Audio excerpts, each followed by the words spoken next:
নমনীয়তা দূষণ করবেন না। এটা আমাদের ছাত্র সমাজ মেনে নিবে না।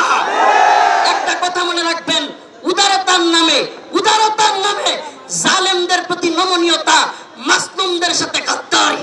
আমরা যদি আগামীর বাংলাদেশ বুড়াদেরকে দিয়ে আর আশা করা যায় না।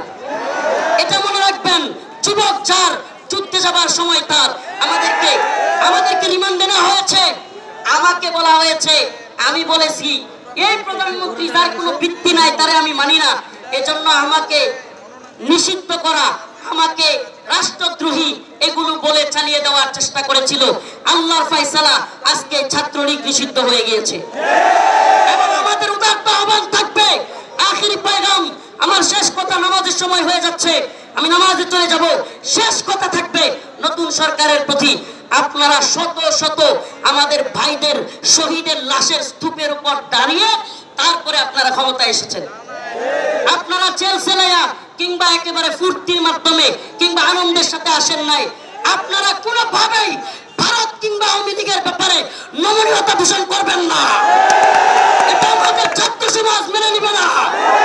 একটা কথা মনে রাখবেন, উদারতার নামে জালেমদের প্রতি নমনীয়তা, মাসলুমদের সাথে গাদ্দারি।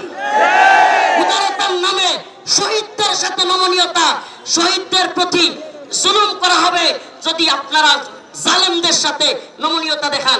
জালেমদের সাথে, আওয়ামী লীগের সাথে ভারত ইস্যুতে কোনো নমনীয়তা চলবে না, চলতে দেওয়া হবে না।